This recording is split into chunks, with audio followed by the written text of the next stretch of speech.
Goizeko 9:00 gutxi pasata Donostiako mobilizazio nazionalean parte hartzeko deia egin du Ernaik, gazte antelakundeak aurreko belaunaldiaren lekuko hartu eta Euskal Herria askatasunera eramateko gazteek bultza egiteko ordua dela aldarrikatuko du. Txiki eta Otaegi gazte independentisten fusilamendutik 50 urte pasata, memoria ariketa bat egingo dutela, baina batez ere aurrera begirari direla aipatu dute gazteek.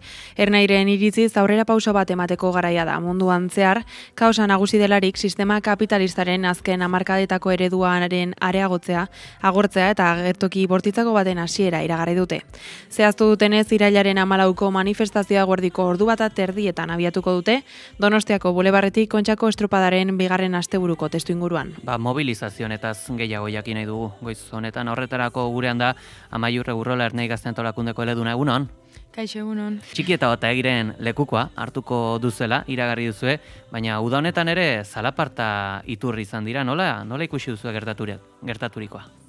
Bai, udan zehar ikusi dugu adierazpen desberdinak egon direla, edo Txikita Otaegiren inguruan sortu dela dinamika bat, hain zuzen 50 urte betetzen direlako irailaren 27 honetan erregimen frankistak hauek fusilatu zituztenetik, eta horren baitan Euskal Herrian sortu da giro bat, eta nolabait memoria ariketa kolektibo hau egiten ari gara eremu desberdinetatik.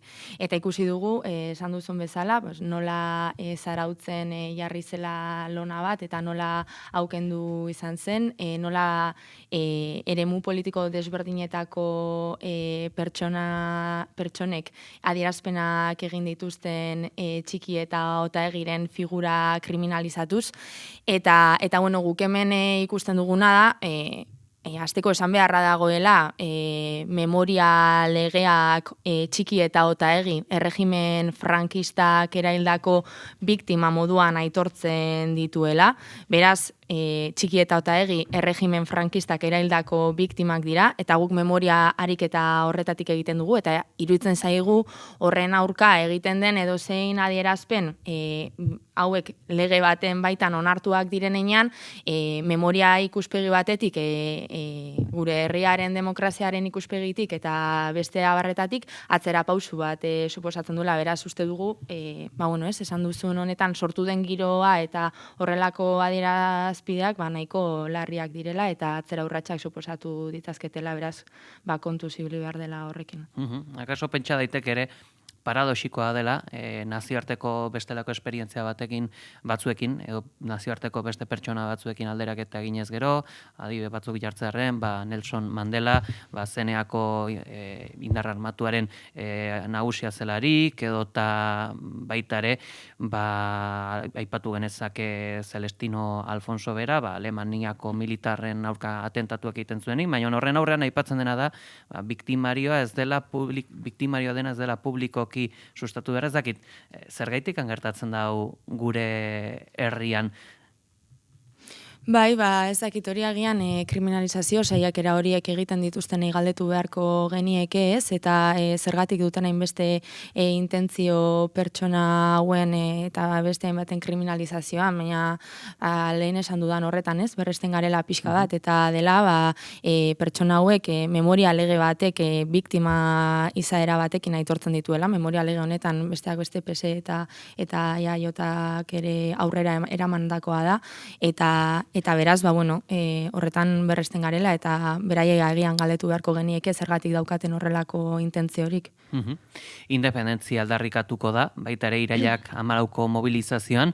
Nola ikusten duzu independentzia nahia Euskal gizartean? Askotan esan dugun bezala, ikusten dugu Euskal jendartean azkenengo urteetan eman dela aldaketa kultural bat, edo ikusten dela aldaketa nahi bat modu nabarmen batean. Esan izan dugu Euskal gazteriaren artean ere aldaketa nahi hori beharrezkoa ikusten dela, eta Euskal Herriko gazteekin hitz egin ezkero ikusten dela herria beste nonbaitetik eraiki daitekeela, badagoela gaitasuna eta nahia ere badagoela, eta hori gaur egun iruditzen zaigu independentziaren bide horretatik kanalizatu daitekeela.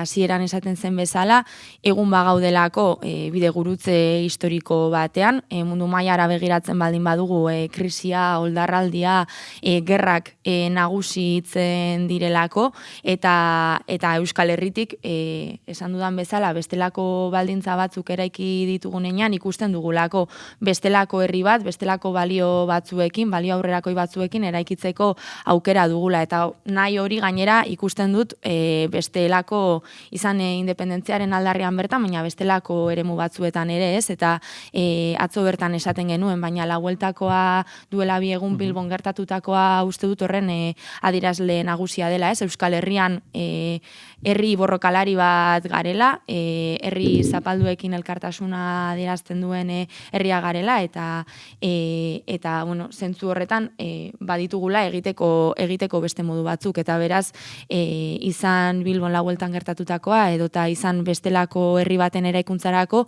independentzia tresna gisa ikusten dugu guk, gure herria, gure neurrira eraiki ahal izateko, eta uste dugu gazteriak ere horrela nabaritzen duela, eta joan den urtean, iraiaren 8an ikusi zen, Donostian bertan ere egin genuen mobilizazioan, joan den ikasturte guztian ikusi zen, baina baita ere uda honetan, herrietan egin diren ekimenetan, jai herrikoietan elkartu diren gazteetan, eta beste hainbat tokitan.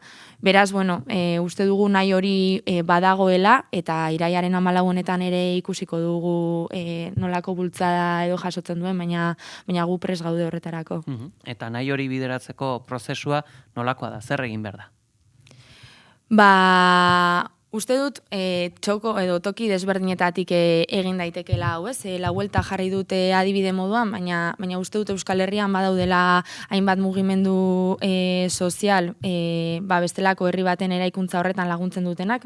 Uste dut azken urteetan mugimendu feministaren mobilizazio iraunkor hori dugula adibide nagusitzat, eta horre guztiak ere ekarpena egiten duela herriaren eraikuntzan bertan, eta beste alde batetik ernai eta guri dagokigunez eta gure egitekoari dagokionez, guk ez dakite Euskal Herriaren eskatasunaren alde borrokatzen duen antolakunda izanik, uste dut egiteko garrantzitsu badugula horretan ere, gazteriarekin hitz egin, gazteriaren politizazioan eragiteko, gazteriarekin egon beharko gara, eta beraz nola baitez, nahi eta behar horiek eta egungo sistemarekiko eta egiturarekiko egon daitekeen nolabaiteko desadostasun maila edo ez egonkortasun maila horretan, ernai tresna izan behar da nahi horiek independentziaren bidetik kanalizatzeko, eta beraz ernai bera ere tresna izan behar da eta izan behar gara. Sistema horretan, hautetxiak, ordezkaritza duten alderdi politiko abertzale edo subiranistak, nola ikusten dituzu? Alderdi hauek akuilatu behar dira kaso? Bueno, uste dut alderdiek beraien funtzioa betetzen dutela, eta instituzioetan ere aurrera urratsak eman daitezkeen heinean, eta nazio eraikuntzaren ikuspegitik aurrera urratsak eman daitezkeen heinean, beraien funtzioa bertan dagoela, eta guk gazte mailan eta ernaitik hainbatean horiek sustatu beharko ditugula, jendearekin egonez, kale mobilizazioan ere horiek egon beharko direla, eta momentu batzuetan elkarrizketa bitartez ere harremana izango dugula. Propioki Gasteizko Legebiltzarren ere Euskal Autonomia Erkidegorako estatusa ere eztabaidatzen ari dira. Pixkat ez ezagutza ere nagusi ere bada esparru honetan, erneik ekarpenik egingo dio eztabaida honi? Estatusaren eztabaidak kalea zapaltzerakoan edo euskal jendartean honen inguruan hitz egiten denean, ernaik euskal jendarteak hitz egiten duen horretaz hitz egin beharko du, eta beraz gazteriari ere horren inguruan hitz egin beharko dio, baina lehen esaten nuenetik, esaten dugunean nazio eraikuntzarako eremuak anitzak izan daitezkela, eta instituzioetan ere horretarako aukerak edo egon daitezkela, uste dut estatusaren adibidea horretarako adibide ona dela, eta beraz urrats horietan ere egon beharko garela. Zarautzeko atzoko agerraldian ere esan zen, sistema kapitalistaren azken hamarkadetako ereduaren agerpena eta agertoki bortitzago baten hasieran gaudela, honen aurrean zer egin behar da? Honen aurrean, askotan esaten duguna, gurean badugu egiteko beste modu bat, esan beharra dago baita ere, gure herriaren erabakitzeko eskubidean, gure hizkuntzaren eskubideetan, gure ikurren zabalpenean, badaudela muga batzuk, eta kasu honetan Frantziar eta Espainiar estatuek krisialdi egoera edo testuinguru global honetan gure herria eraiki ahal izateko tresna horiek lapurtzen dizkigutela, baina bueno, hori horrela izan da ere gu berresten gara, Euskal Herrian badela egiteko beste modu bat, badaudela horretarako adibideak eta beraz horretan tematu behar garela. Esan, pixkate, aipatuta zeinuak edota bizi dugun egoera Espainiar estatuarekin edo estatu frantsesarekin, zakit, burura etorri zedan lehenengoa izan da zaila dela Euskalduna izatea? Edo Euskal Herritarra izatea? Ez dakit zaila den edo ez den zaila, baina bueno, horrela egokitu zaigu eta uste dut Euskal Herrian badagoela nahi hori ere eta sentimendu hori badagoela, beraz horri bide eman behar zaiola. Bultzada berri bat ere aldarrikatu duzue, gizartea horren bueltan, bultzada horretan parte hartzera, zer nolako egitatek edo jazoerek pizten diote txipa, eta ekinaldira igarotzen da. Nolako gauzak dira motivazioa sortzen dutenak?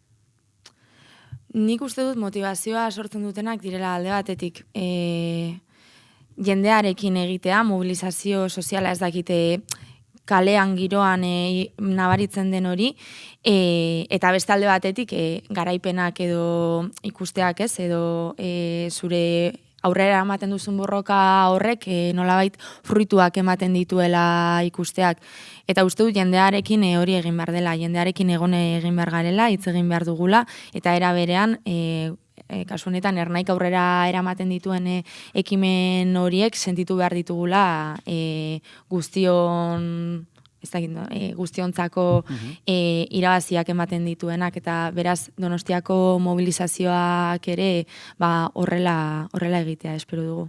Aipatu duzu lehen ere Palestinaren bueltako mobilizazioari, zakit ikusita ere zer nolako eztabaida dagoen, eta dena, alare, zen esan beharko ere agian garaipen bat ere izan badela zentzu batean, naiz eta oso jazoera bortitz baten bueltako mobilizazioa izan den. Bai, noski. Eta hor ikusten da borrokak eta aldarrikapenak plazaratzen direnean, beraien fruituak ematen dituztela eta garaipenak txikiak badira ere badaudela. Eta Bilbon la bueltan gertatutakoa metara ezin iristea eta beraz egun horretan garaierik ez egotea uste dut horren adierazle dela.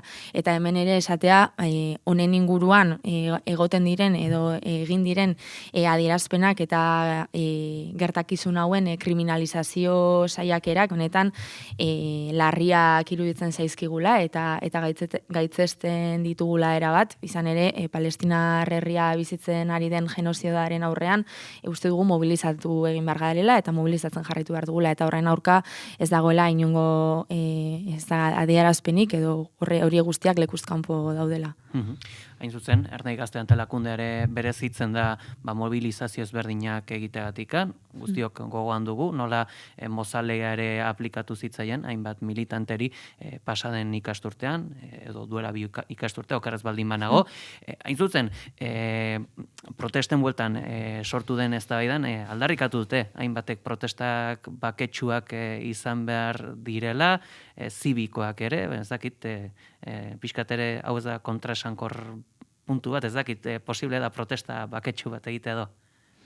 Kontua da, hau eskatzen dutenek ere markoa non jartzen duten, eta beraz non dagoen muga, ez? Eta zer den zibikoa dena, eta zer den inzibikoa dena, ez? Eta laueltako kasuan, benetan zer den inzibikoa dena, mobilizatzea, eta gainera, ez? Esango nuke, modu baketsu batean izan zela, hau da ikurrak eraman ziren, aldarrikapenak eraman ziren, ez dakit horrek nori egin dezaiokeen min edo, eta benetan zer den inzibikoa dena ez hori, edo kasu honetan Palestinar herria bizitzen ari den genozidioa, eta horren edozein beste saiakera, eta uste dut beraz, ezakite ezarri nahi duten edo saiatzen ari diren marko horrek, nahiko arrisku dituela eta beraz ezin garela horretan erori. Azkenik ere jakin nahi dugu, hain justu Iraiak 14ko mobilizazioara heldu bitartean, horren bueltan aipamenak egiten ibili zarete uda osoan zer, baina udatik arago, mobilizaziotik arago, Ernai Gazte antolakundaren jarduna zein izango da ikasturte honetan? Ikasturte honetan ikusiko dugu zeintzuk diren jardun desberdinak, urtero bezala izango dugu udaberriko ekimen bat aste santuan, eta izango ditugu kontu desberdinak, baina Ernaik jarraituko du mobilizatzen, jarraituko du kaleak hartzen, herriz-herriko lan hori egiten, eta hasieran esaten genuen horretatik, gure herriaren eraikuntza horri ekarpena egiten txoko guztietatik, beraz datozen hilabetetan eta ikasturte honetan zehar horretan arituko gara. Diogongo era Ilak 14ko mobilizaziora, baita ikasturteak dakarren horretara ere, Amaiur Eburrola, Ernai Gazte antolakundeko eleduna, eskerrik asko gurean izategatik. Mila esker zuei.